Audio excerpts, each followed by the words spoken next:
I've been thinking about how often we assume motivation is supposed to feel loud or urgent, when in reality it usually shows up much quieter than that. Most of the meaningful shifts in my life didn't start with a surge of confidence or a sudden sense of clarity. They started with a subtle awareness that something was ready to move, even if I wasn't fully prepared for what came next. Looking back, the common thread wasn't certainty, it was willingness. There's a lot of pressure to feel ready before you begin, as if readiness is some internal switch that flips on and gives you permission to act. What I've noticed instead is that readiness tends to follow movement. You take a step that feels honest, even if it feels small, and something inside you starts to align. And that alignment builds trust, and that trust becomes momentum. See, I think we underestimate how much progress is already happening beneath the surface. Just because something isn't visible yet doesn't mean it isn't real. Growth often takes place internally long before it shows up externally.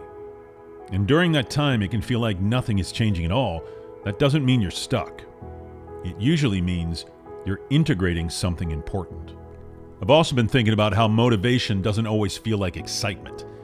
Sometimes it feels like steadiness. Sometimes it feels like choosing not to abandon yourself when things slow down or get uncomfortable. And sometimes it feels like continuing in a direction that feels right, even when there's no immediate reward for it. There's a quiet strength in that kind of consistency. You don't need to force yourself into motion by pressure or comparison, and that is important. You don't need to manufacture urgency to justify taking the next step.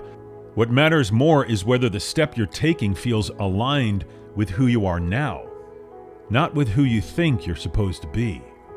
If you've been questioning your pace or wondering whether you should be further along by now, it might help to look at what you're actually doing differently than you were before.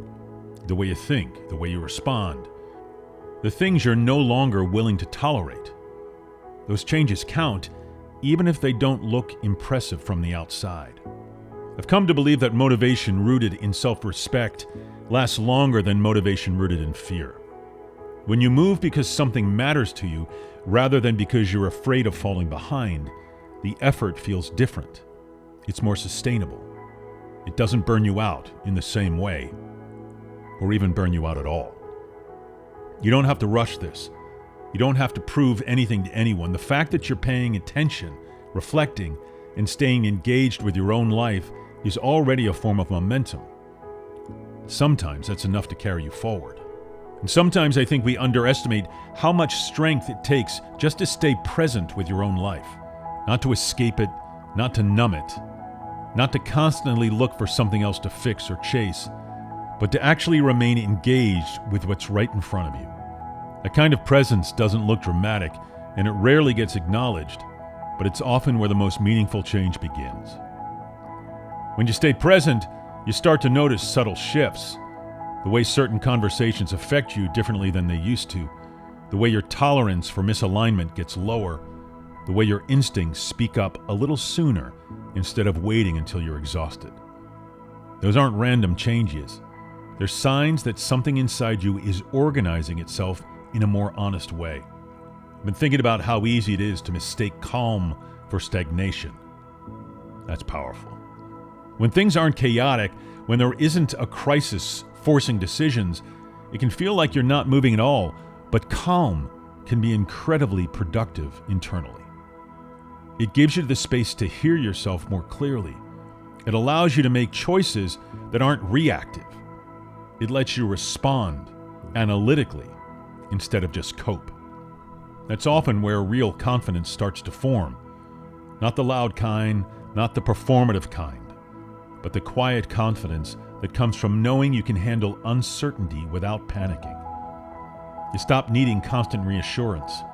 You stop rushing decisions just to relieve discomfort. You start trusting that clarity will come if you give yourself enough room to think, enough room to be, enough room to exist. There's something empowering about realizing you don't have to force your life forward. You can guide it instead. Guidance requires attention. It requires patience.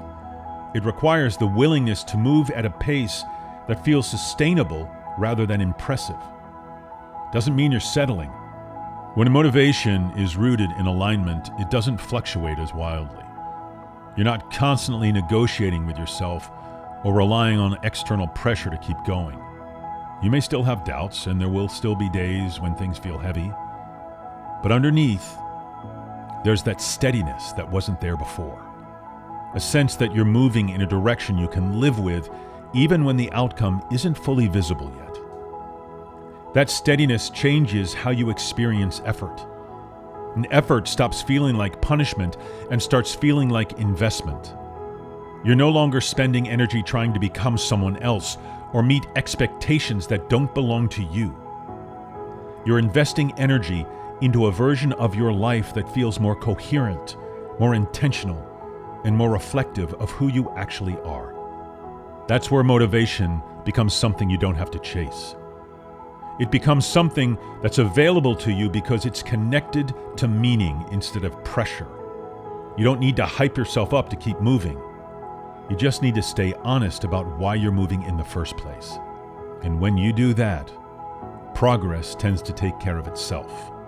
Not all at once, not perfectly, but steadily enough that you begin to recognize yourself again in the process. Your destiny's waiting.